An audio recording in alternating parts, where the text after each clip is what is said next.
Assalamualaikum warahmatullahi wabarakatuh. Selamat berjumpa kembali dengan saya.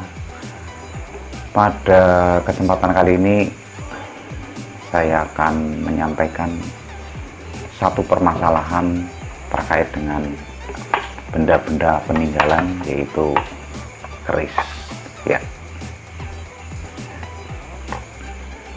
Oke, keris ini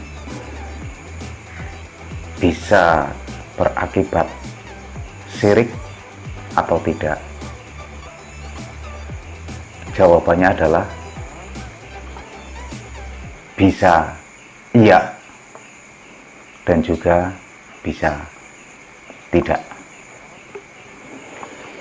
Untuk itu mari kita ikuti selengkapnya perbincangan ini.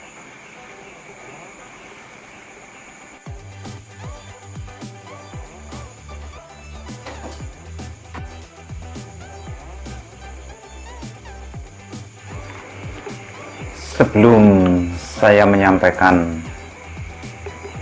keris itu bisa menjadikan syirik ataupun tidak, terlebih dahulu akan kita bahas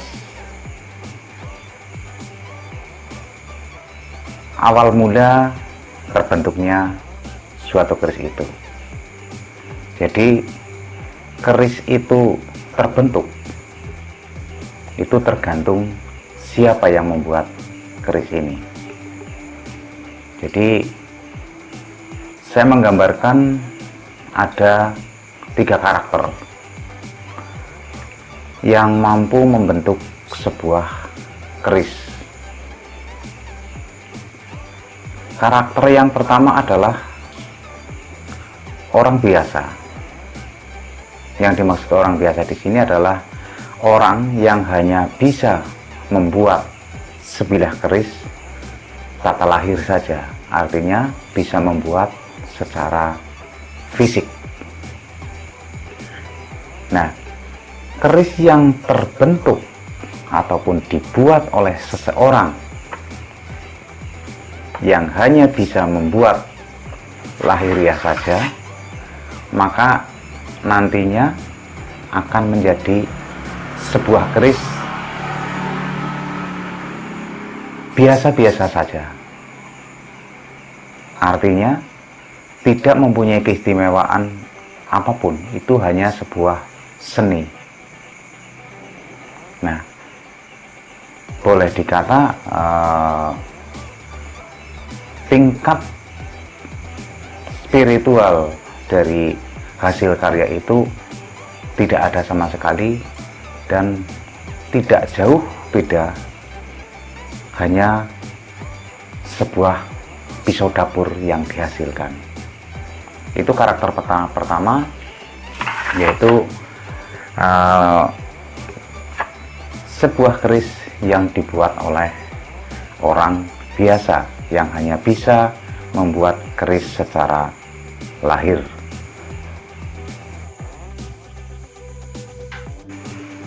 Karakter pembuat keris yang kedua adalah orang yang memiliki kemampuan spiritual. Nah, orang yang memiliki kemampuan spiritual pun masih kita bedakan. Jadi nanti ini adalah yang pertama, kemudian yang kedua adalah sebagai pembuat keris yang ketiga. Orang yang memiliki kemampuan spiritual. Nah, muara dari spiritual itu, ya, muara dari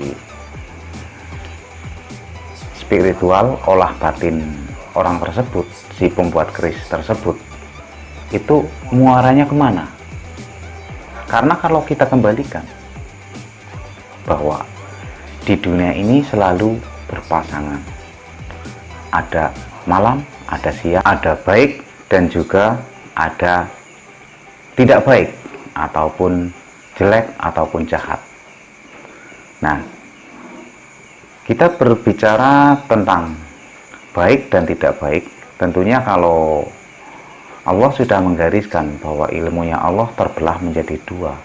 Satu ilmu yang baik di bawah tuntunan para malaikat dan sebagainya. Kemudian yang tidak baik tentunya di bawah kendali iblis, setan, jin yang masuk dalam golongan yang kafir. Kita kembali kepada persoalan yang pertama, yaitu tadi siapa pembuat keris itu. Di klasifikasi kedua, jika orang itu yang membuat keris adalah olah batinnya bermuara pada jin-jin kafir, atau dalam ilmu yang masuk dalam kategori ilmu yang disesatkan oleh Allah, maka keris yang muncul pun, keris yang dihasilkan itu akan beraura panas, berhawa jahat. Karena apa?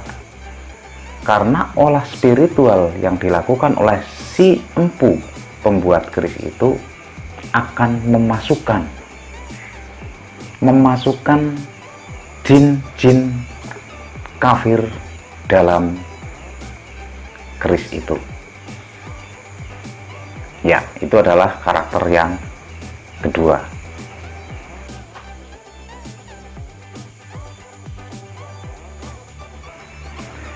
Yang ketiga adalah karakter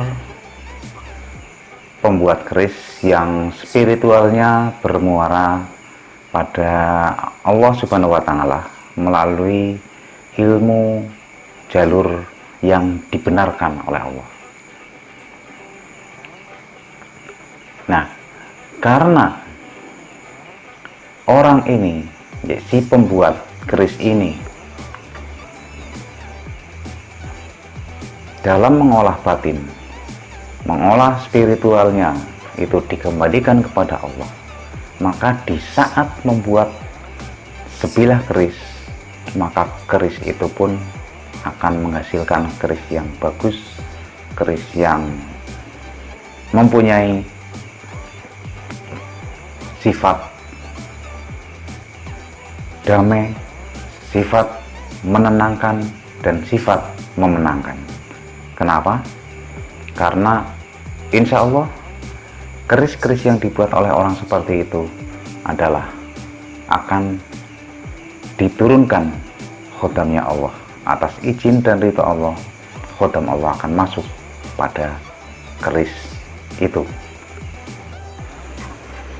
Sekarang kita masuk pada pembahasan antara syirikkah atau tidak syirik. Nah, kita tarik kembali ke belakang tentang keris yang dibuat oleh siapa. Nah, sementara keris, ya, sebilah keris yang dipegang oleh siapapun itu akan mempengaruhi jiwa dan raganya, kepercayaan diri dan sebagainya, itu secara otomatis. Jadi walaupun tidak diminta, kita tidak minta kepada keris itu akan berpengaruh secara otomatis. Maka dapat disimpulkan dari bentukan keris itu yang nantinya kita akan masuk dalam kategori yang mana.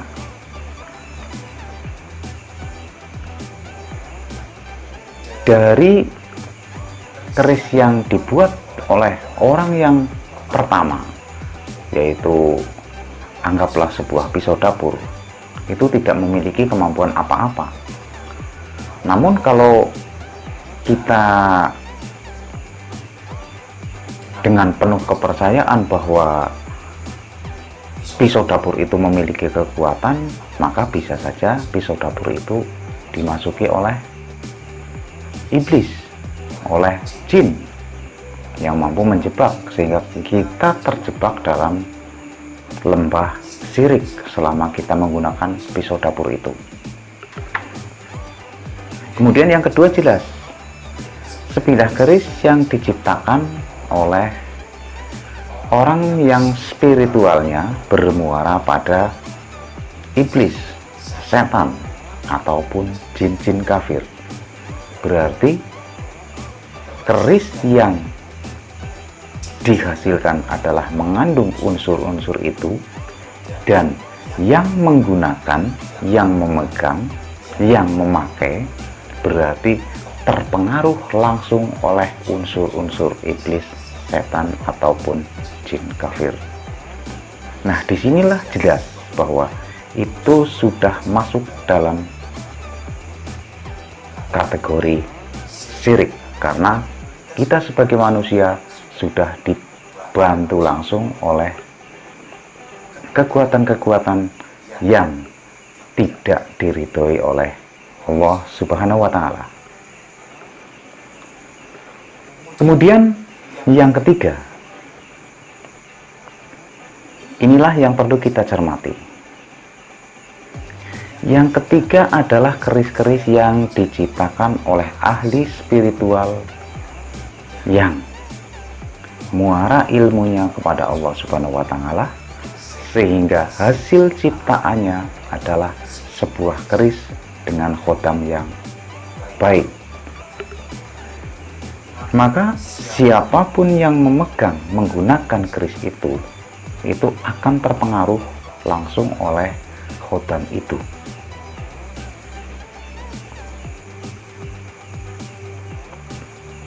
Jika ya, di sini garis antara syirik dan tidak syirik pun sangat tipis. Ini masih berpotensi menimbulkan syirik. Kapan? Ketika dalam sesuatu aktivitas apapun kita tidak mengawali niat kita memohon perlindungan kepada Allah, dan kita percaya langsung dengan barang yang kita bawa, walaupun ini sebenarnya adalah isinya khotam Allah, tapi kita sudah mengesampingkan Allah, itu sama saja artinya kita terjebak pada lembah syirik. Artinya ketiga jenis keris yang dibuat oleh si pembuatnya itu bisa menimbulkan syirik. Nah, sekarang bagaimana caranya? Caranya agar kita tidak terjebak dalam lembah syirik, ya. Otomatis itu yang pertama dan yang kedua, ya, keris buatan yang pertama dan kedua tidak masuk kategori, karena itu apapun, karena itu sudah otomatis terbentuk dari hal yang tidak baik, itu akan berakibat tidak baik. Kita otomatis masuk dalam lembah syirik. Tapi kalau keris yang dibuat oleh yang ketiga ini masih 50-50, artinya bisa terjadi syirik, bisa tidak terjadi syirik. Bisa terjadi syirik, tadi sudah saya jelaskan. Dan sekarang bagaimana supaya tidak terjadi syirik? Kita boleh memakai, boleh menggunakan, tapi segala sesuatunya dalam aktivitas kita diawali dengan niat kita minta perlindungan kepada Allah Subhanahu wa Ta'ala. Kapanpun, dimanapun, dalam keadaan apapun, kita tetap percaya dan yakin kepada Allah Subhanahu wa Ta'ala. Dan benda seperti ini, keris ini adalah hanya buatannya. Jadi intinya seperti itu. Walaupun kita meyakini, kita percaya bahwa benda-benda itu mempunyai kekuatan, tapi tetap semuanya itu adalah atas izin dari Allah. Maka kita tetap harus yakin, percaya yang utama kepada Allah Subhanahu wa Ta'ala. Lainnya itu tidak bisa. Oke? Dengan penjelasan yang singkat ini, kita bisa menyimpulkan mana yang masuk kategori syirik dan mana yang tidak masuk kategori syirik. Dan yang lebih familiar bahwa keris ini adalah hasil budaya, hasil budidaya. Budidaya manusia khususnya tanah Jawa yang memang perlu kita lestarikan. Jadi ya kita tidak usah terlalu fanatis anti keris. Anggap saja ini adalah suatu barang seni dan sebagainya, tidak masalah. Oke, jadi untuk sementara bahasan pada malam hari ini sampai di sini dulu. Terima kasih atas perhatian. Mohon maaf atas kekurangan.